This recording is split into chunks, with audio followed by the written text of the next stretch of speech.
Everybody knows that when Mercedes decides to build another S-Class, the whole planet goes quiet, the entire automotive industry sits down, grabs a piece of paper and prepares to take notes.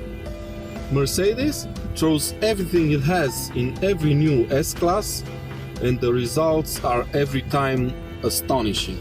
Did you know that the new S-Class was the first car to be equipped only with LEDs? Almost 500 are used in the entire car. Or if you equip the car with the optional magic body control, this Stuttgart limousine is capable of scanning the road ahead and adjust the suspension accordingly. On the inside, if the infotainment system doesn't have any GPS signal, the nav system will be capable of locating the car just by looking at the position of the sun on the sky. Also, this new S-Class was the first car to offer massaging seats that replicate hot stone massage.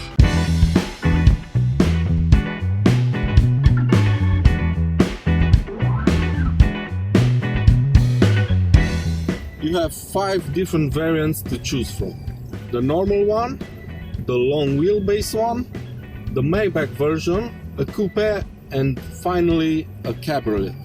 Today we've been given the keys to the long wheelbase version, a 350D 4MATIC version equipped with the excellent 9-speed automatic transmission. The 3-liter V6 diesel engine is capable of producing 258 horsepower and a maximum torque of 620 Newton meters. Don't get too excited about those numbers, because the new S-Class weighs a few kilos above 2 tons. And that makes the car reach 100 km per hour from standstill in 6.5 seconds.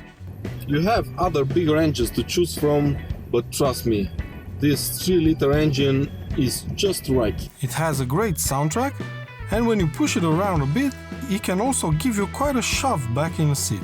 The steering, as in all Mercedes cars we've driven so far, is pretty lifeless and gives you absolutely no feedback as to what is going on the road. That said, I think this kind of steering fits very well with the S-Class's character.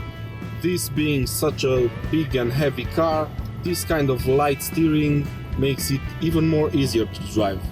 Put the car into sport mode and the steering will weight up nicely, but the feedback will be the same, non-existent. This new S-Class sits very well on the road considering its size, and it feels right at home on a highway where the higher the speed, the safer it feels. Even through the corners it handles quite well, the tires and the suspensions do their job very well and keep the car planted on the road. But the most impressive thing by far is the way this suspension handles bumps on the road. I've never felt such a thing in any car I've driven so far. The handling is absolutely perfect. It's not a sports car by any means, but it grips to the road very, very well. The way this car glides over bumps and huge potholes is unreal. This shouldn't be possible in any car. There's no drama, there's no sound, there's no nothing.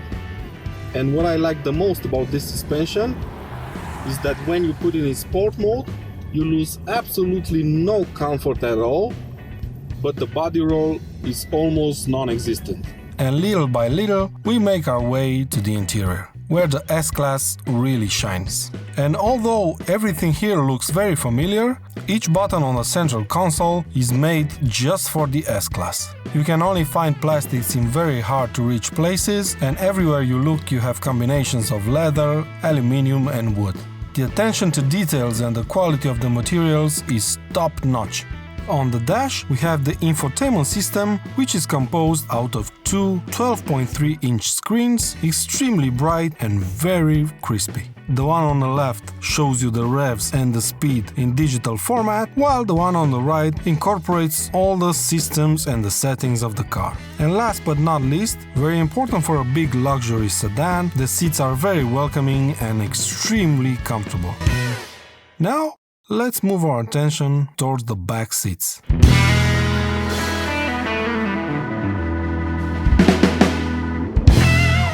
Here we are. sitting in the chair where the money guy will sit when he's tired. Let me tell you a bit about the experience. First of all, both back seats are just like the front ones. They are heated, ventilated, electrically operated, and they also have a memory function. Furthermore, if you press this button, you can also control the seat in front of you, so you can make more legroom. Obviously, the driver can help you with that, but if you have a useless one, just like I have now, you're better off doing it yourself. Beside all of this, you can also control the sunshades for all three back windows, plus you can close the sunroof as well. It is without a doubt the perfect place where you can relax after you've just fired 100 incompetent people from the company you do consultancy on.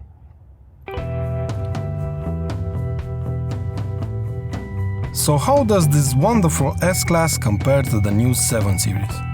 In order to find out, we've organized a 5-section showdown.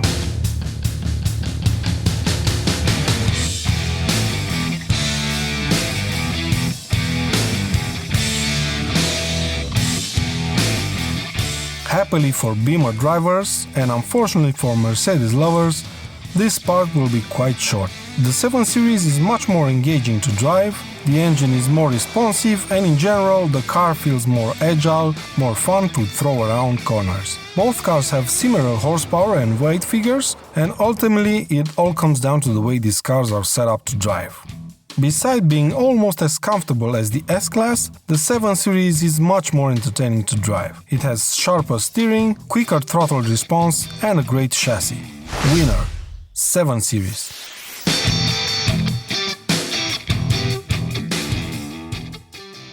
On this section, things are quite the opposite. Even though both cars are similarly priced, the luxury and all-round better materials in the Merc outshine the ones in the Beamer. Not to ditch the 7 Series, but its interior feels much like an oversized 3 Series one, while the S-Class feels much more high-end. The seats are more comfortable, the cabin as a whole is more luxurious, and the Merc just feels that bit more special. Just look at it. Hands down, this round goes to the Merc. These two cars don't really put an emphasis on practicality, but that doesn't mean they lack in that department. The S-Class has 510 liters of boot space, while the 7 Series has 515. Massive difference there, ain't it? Both cars have the possibility of moving the front passenger seat more to the front in order to get more legroom. But other than the boot capacity, there's nothing separating them in terms of practicality. So we sorta kinda have a tie here. Well, unfortunately, this is where it gets kind of hard to compare the two cars. One has begun life in 2014, and I'm talking about a Merc here, while the other was born just over a year ago. And that means, of course, that the Beamer has the edge here, since it's the newer car. It's the first production car ever to feature adaptive laser lights. It has rear-wheel steering, touch-sensitive screens everywhere, hand gestures, which I'll admit are a bit of a gimmick, and a tablet for the back seats that lets you control a whole lot of the car's features. It even has a key that resembles a smartphone, which allows you to access some of the car's functions, and you can even use it to park the car while standing next to it.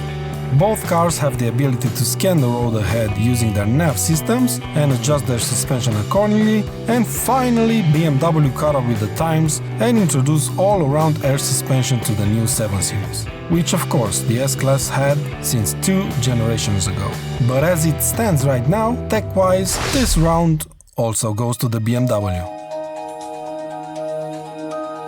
The base price for the S-Class 350D is 880,000 Swedish krona, while the base price of the equivalent 730D is 913,000. The Beamer is a bit more expensive than the Merc, but to be fair, in Sweden at least, it comes as standard with various kits that are an optional extra on the S-Class. Another tie, go figure! So in the end, the BMW came out on top, but only because when it comes to cars, I will always prefer a driver's car and a more evolving driving experience. But that being said, the S-Class is a fabulous car and it really deserves its crown as the best big luxury sedan out there. But what do you think? Click on the top right corner of the screen and tell me what car do you like the most, the 7 Series or the wonderful S-Class.